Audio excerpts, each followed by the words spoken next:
Hey, what is going on, guys? We are back with another video today, and we have the all-access deep dive for Madden 22 franchise. Of course, I believe later on in the week, we will have a Gridiron Notes as well, so it'll be a little bit easier to, kind of react to everything as well. We'll see if we do a video on that, as most of it probably will be covered in this. I don't want to completely go through, like, everything in this, because obviously you can just watch the video yourselves, but I do want to kind of react to this and see where we are and, kind of see, because I'm pretty sure there's going to be new things that even the beta won't mention, because obviously they have 3 updates planned for franchise throughout the year, with the first one being the scouting update in September. So let's see what they have planned for us. As of right now, the likes and dislikes are actually pretty good. It's like basically 1,000 to like 80. But, as the day goes on, similar to the reveal trailer where it was pretty much the same, it starts to turn a little bit. No matter what, this is like, they could add everything ever for Madden 22 franchise, and it would probably get a bunch of dislikes. But we'll see. We'll see what we have, and without further ado, here we go. I'm super excited as well. I'm also very ready for this to get demonetized. Tuning and more, is that just like gameplay sliders, maybe? New weekly strategy and dynamic gameplay, enhanced season engine. Okay. All right, so what we have here is, we've seen this in the beta. If you played the beta, you've seen this. Of course, you can see that you have the offensive, defensive coordinator, player personnel, wheeler dealer, sweet talker, and Heartland Scrounger. Okay. Scouting guy. You can see Matt Nagy with a bunch of talent focus things. Of course, I do not know how you earn the staff management. That's what I want to know, but maybe we'll see it. We have hiring bonus. Hiring bonus. Oh, we got a bunch of different DCs and all that. Okay, so of course, here's the talent tree system we mentioned in our beta review. Once again, you can pretty much upgrade all these different positions, and you can see increase injury rating for all defenders. We've seen there was ones for strength. I think one of the lower or the higher ones, I suppose, as you go down, was like a +4 to strength to all offensive linemen, which was sick. +4 to strength to all O linemen. Of course, I'm pretty sure I was only like a full season, and I was able to like upgrade the talent tree for one whole like block. Of course, the thing is, you get like a certain amount of points for pre-order, which I'm not really a huge fan of, because obviously not everyone's going to have, the best version. So I really don't want someone getting a leg up in franchise because they spent more money. But at the same time, I suppose you probably get a leg up if you do better in general. So it's not going to be an even experience for everyone anyways. Trade discount on older players. Trade discount. So, like, we can get cheaper players that are older. It's going to be very interesting to see how this affects rebuilds as well. All right, 60 talents at launch. Scouting. All right, you can see region breakdowns. Top prospects, Devin Kelly. Strengths, weaknesses. So the weaknesses and strengths for the region classes. Okay. Mike Pennell Jr. Okay, dude.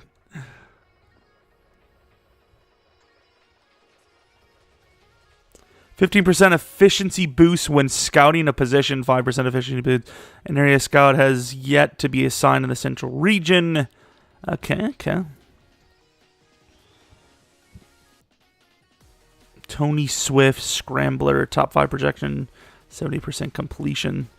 Okay, so this is kind of, I am getting like NBA 2K vibes where like, their prospect, they're almost completed, and you'll probably get a lot more potential ratings versus what you used to get, where it's kind of just like up in the air, and you're kind of just looking for similar traits / potentials that you would normally see out of a good player. Wherein once again in NBA, you didn't get as many like full scouts, but when you seen them, you kind of had a pretty good idea that they were going to be good. You sure you want to focus on the following players to complete private workouts? You got 6 players there. Okay. And then you could see mock drafts. Mock drafts, okay. Remember when I was talking about how it'd be cool they had mock drafts? It does look like it is a first-round thing. But once again, I said, I think a first-round only thing is perfectly fine. And you can see the different mock drafts. Top 5 talent is 6 out of 22. But they have them at number 2 mocked to the Raiders. All right. Use stat points to upgrade talents that focus on improving situational performance and ratings boosts. Customize your staff by hiring or replacing coordinators with coaches who get the job done. Head coach, develop players in staff with head coach talents for a new spin on team building. Build an elite roster through free agency trades in the NFL by using stat points to make upgrades in player personnel tree. So that would obviously be, acquisition upgrades like we've seen with the bonus for trading. Yes.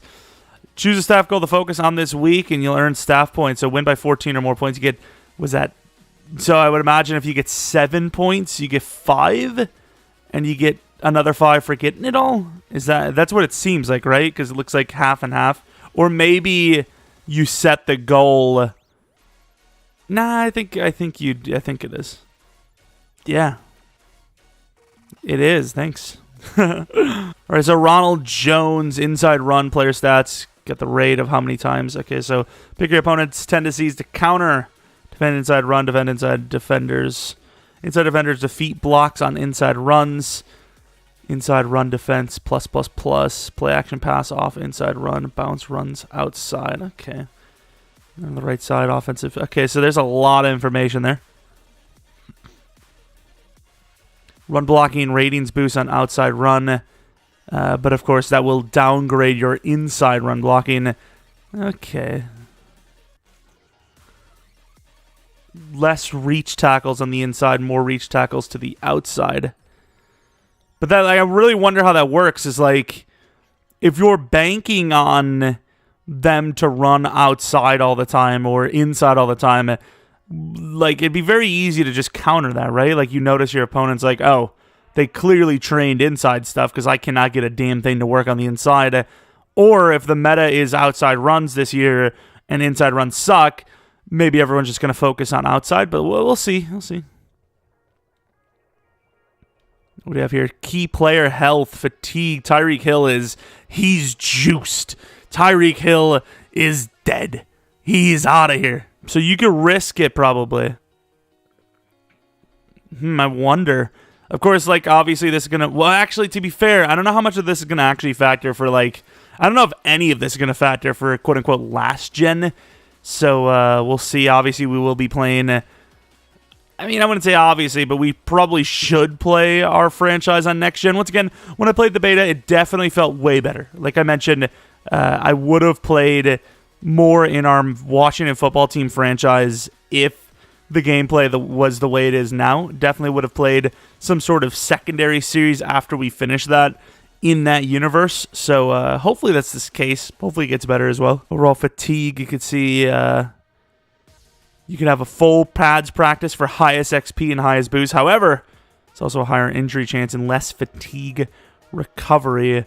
I wonder what the difference between full and, I wonder what kind of XP we're looking at.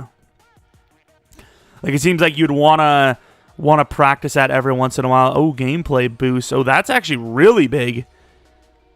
Your offensive receiver ratings boost in-game when you call short pass plays. So I would assume this was already kind of in the game whenever you choose, like, mid-blitz, defensive practice focus or short passes, but it's more defined now, so you know exactly what you're getting. Hardman. How is Hardman getting a boost when his freaking knee is gone? Knee cartilage there. He's a +2 to hit, Okay. Okay, so you can make adjustments, but, like, once again, halftime. Like, you can adjust in-game in one play. So, we'll see how this works. Choose a game plan. Focus on offense and defense each week. Focus will on the top threat in the game, and focus will utilize next-gen stats and elicit pro. So, once again, next-gen stats has always been, like, a next-gen Madden, thing. Well, I would say always, but it literally was introduced like last Madden. But so obviously, if you're not on next gen, a lot of this isn't going to actually play a factor, unfortunately. Select a new weekly team goal that will reward additional staff points. So the staff points thing is obviously going to be massive, and the goals is going to keep it pretty fresh, right? Because you're going to get a bunch of different goals you can choose from to get staff points, and you're going to play it safer. The thing is, it looked like you got the same staff points for every challenge, right? But I suppose they're all kind of similar.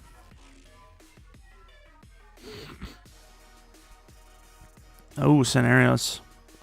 I wonder how in depth we're going to get. It says a QB first, and it's always be in the passing game. That's where big damage will come. Interesting. Coach stopping a dynamic dual threat quarterback like Russell Wilson has proven difficult for many teams. Where does the game plan start for a player like him? Limiting passing contains. Okay.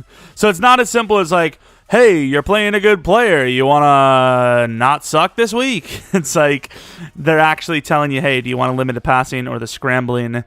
And I would assume you probably get more staff points if you're correct, or maybe just XP once again. 35 scenarios. That's okay. He's a quick learner and always seems to be where I need and expect him to be. It's actually pretty cool that they have little animations and whatnot. So it seems like it's not just dev like we tried to say in our wish list video. Damn, they reacted fast. I was just kidding. But it seems like it's not going to just be DevOps, right? Like it's going to be XP, maybe even just not even maybe, but I would assume actual ratings boosts. Not even just boosts, but upgrades. It's important to understand that a quarterback at your caliber can really influence how a receiver develops, and the better they get, the easier to make your life as a quarterback. They have enough receivers. Relax.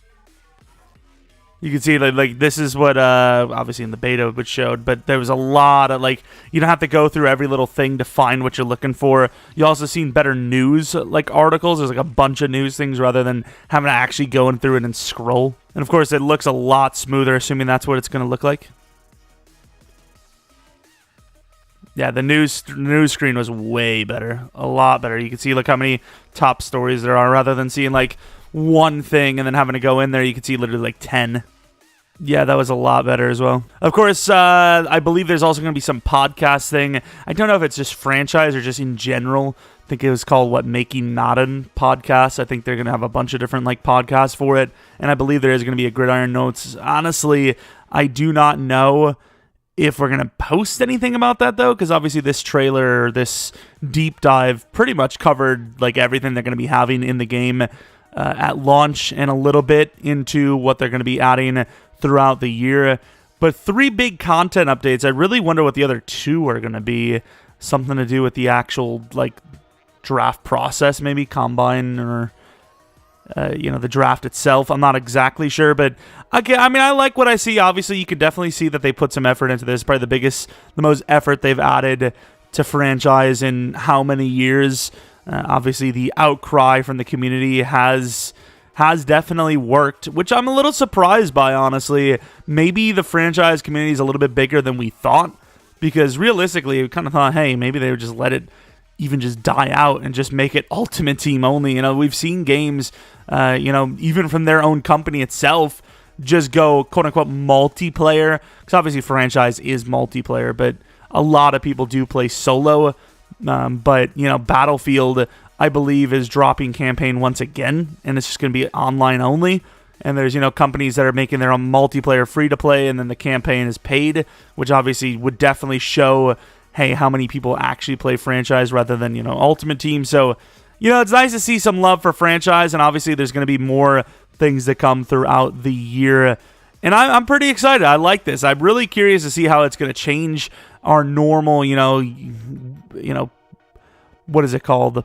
Routine for videos. Rebuilds, we kind of know the gist of it. It's okay, we start the rebuild, we kind of adjust the lineup, we go over the roster, we start it, we get our re-signings, we go to the stats and all that. Free agency, draft, repeat the process. Whereas this, the franchise, the staff points are going to change things a lot, because you're going to be getting morale boosts, and it's going to be very interesting to see, because there's going to be a little bit more into it, where as before, you kind of have the same situation, but this time around, maybe you get bad RNG with staff points and you can't keep up with the morale boost. I'm not 100% sure how that's going to work, but I'm obviously excited for a change-up. Definitely nice to see a change-up, and Let me know what you guys think of the franchise. All Access Deep Dive, of course, if you want to rewatch the video and not have me talking over it and pausing 24/7, maybe check out the top line of the description. Should be in there. And yeah, I mean, this might be this is a pretty good video. So I'm probably will just have this as a standalone upload for today, and then tomorrow maybe we do a double. Of course, we streamed last night for like 4.5 hours. Tomorrow we'll be back streaming on twitch.tv/Jeromepkr. Might have a second channel video there as well. We did end up finishing God of War. Played some more Fallen Order. It was a disaster. But I mean, a fun disaster, but it was challenging. All right. Regardless, though, thanks for watching. If you guys enjoyed this video, if you guys enjoy franchise, we'll have more of it for Madden 21 before Madden 22 release. We're still quite a bit away, but obviously the hype is growing. Maybe leave a like and subscribe. We'll do a ton of franchise for Madden 22, obviously. And that is pretty much it. Hopefully you guys come back for next video. But until next video,